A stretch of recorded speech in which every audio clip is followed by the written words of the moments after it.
The opening scene features a US movie director named Eric, who arrives in Cyprus in order to film a documentary. He goes to the famous Hotel Gula, which appears to have a tragic history. Eric is accompanied by his wife, Sophia, who is born and brought up in Cyprus. The couple is received at the airport by a tour guide named Anna, who briefs them about the place. She claims that there are plenty of materials which Eric can work on, such as sea serpents, mermaids, myths and legends of ancient gods, as well as ghosts. She also reveals that Hotel Gula has been abandoned for almost 2 decades, and the locals are terrified to go near it, as they believe that it is cursed. However, the hotel is now purchased by a wealthy couple named Frank and Rosemary, and is currently in the process of renovation. Upon arrival, Eric meets with his crew members, a videographer named Jennifer and a sound tech, Christine. While exploring the hotel, a bag of cement mysteriously falls from the top, nearly crushing the crew members. They look up, but find nothing amiss. As a result, they dismiss it, thinking that it happened by mistake, or Bugs Bunny's just being a little bitch up there again. In the meantime, Sophia's attention is grabbed by an ancient picture depicting violence. That's nothing she hasn't already seen working in the film industry. A short while later, she is approached by her father, Bruce, who will be working with them as the host of the show. The two are overjoyed to see each other after a long time. Later on, Eric and the crew members have a conversation with the hotel owners, who inform them about the hotel's history. According to the couple, it was New Year's Day, 1990, and the 53rd Monday of the year, something that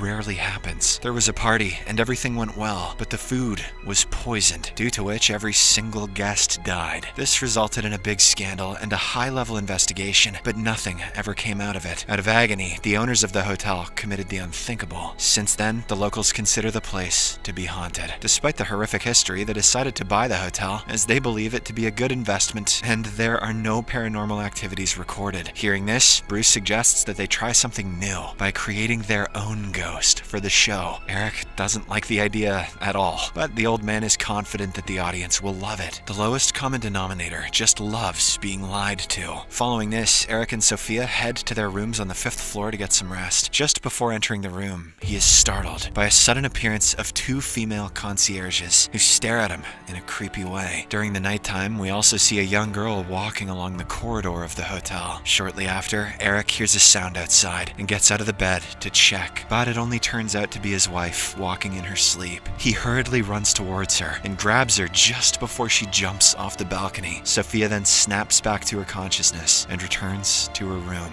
Maybe take a bedroom on the 1st floor. The next day, Eric and Sophia have a meeting with the show's producers, Dom and Pat, who seem excited for the shoot. After a brief discussion about the show, the couple heads back to the hotel. On their way, Eric apologizes for past mistakes, expressing his regret for prioritizing work over their relationship. It turns out that the two had lost a baby in the past, and since then, Sophia has been feeling depressed. However, she assures him that she is fine now and tells him not to worry. Later that night, Eric is working on his computer when he is approached by Anna. She hands him a master key that can activate all doors and elevators in the hotel. She also hands him a file detailing the history of the place, mentioning its association with Teshub, a weather god. Anna explains that locals used to worship Teshub and sacrifice human bodies to appease her. According to her, Teshub averted a world-ending catastrophe by defeating his own serpent pet. Meanwhile, Bruce comes to Sophia to inquire about her state of mind. She confides in him about her uneasy feelings regarding the place, as she always senses someone spying on her. In addition, she also thinks that there is something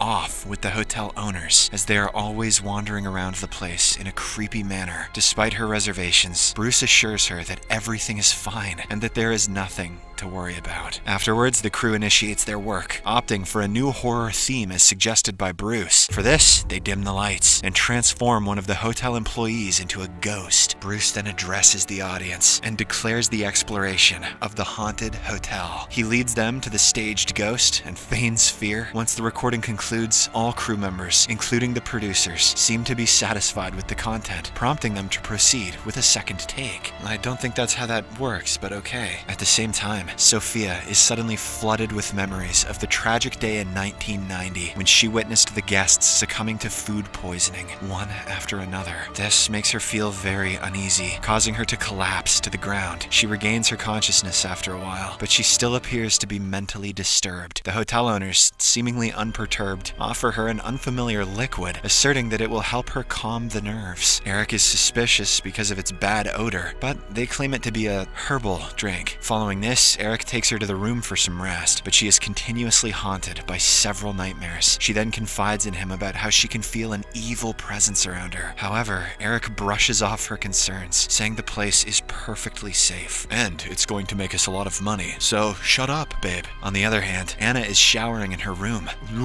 when an unknown masked pervert in black sneaks in. Hearing a noise, she walks out to investigate, but the man hides in her closet. After getting dressed, she heads to Eric's study table to review the script for their next shoot. There, she gets alarmed to find a list of the victims of the tragedy and hastily texts Eric. When the latter does not respond, she rushes toward his room to discuss the matter. However, the masked man intercepts her on the way and drags her to an elevator. He then pulls out a knife and stabs her multiple times, resulting in her death. After this, he drags her body out of the elevator and takes it to the basement. In the meantime, Jennifer and Christine are at the hotel lounge, reviewing the footage from the earlier shoot. During this, they hear an unusual sound, sparking both curiosity and confusion in them. The two then decide to investigate its source, despite being in the middle of the night. Armed with flashlights, a camera, and a microphone, they venture into the dark basement via the elevator. As they progress, the mysterious sound grows louder and louder. At one point of their exploration, they are startled when the objects around them start to fall inexplicably. Sensing an eerie presence, the two hastily retreat to the elevator. Jennifer gets inside, but the elevator door automatically closes, leaving Christine behind. In a desperate bid to save herself, Christine hides herself behind a hot pipe, accidentally burning her own face. Oh, shit! Not long after, a ghostly figure materializes behind her, which scares her out. In a state of panic, she runs away, only to fall into an underground water tank. She is even more terrified when she finds the dead body of Anna floating in it. Before she can comprehend the situation, a hand emerges from the water and pulls her down, ultimately leading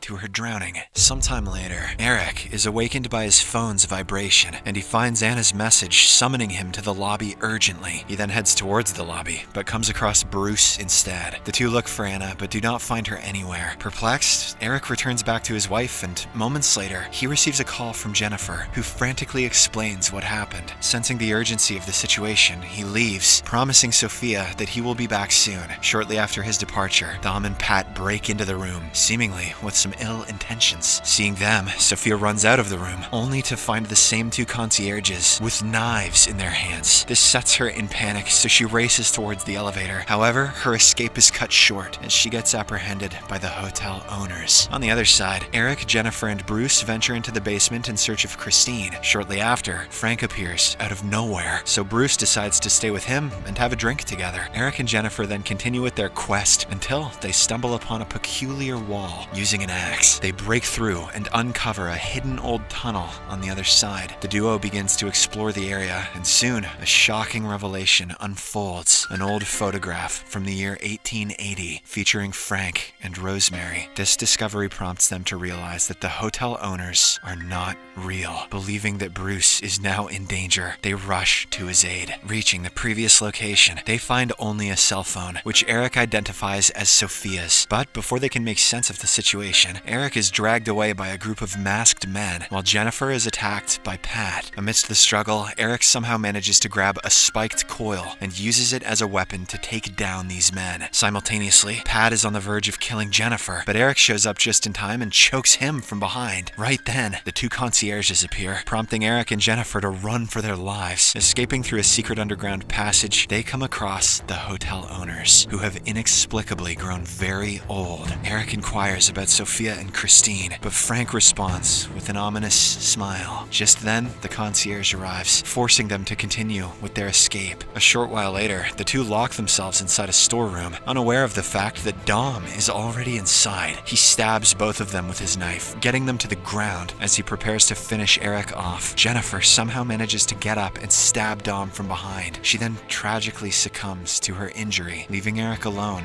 in this rescue mission. Despite his injuries, Eric persists in his search and eventually locates Sophia lying unconscious on the ground. He tries to wake her up, but at the same time, a ghostly figure launches a sudden attack on him. Regardless, he manages to fight back and stab the figure with a pointed rod, wounding it severely. Here, it is finally disclosed that the ghost is none other than Teshub, a mermaid.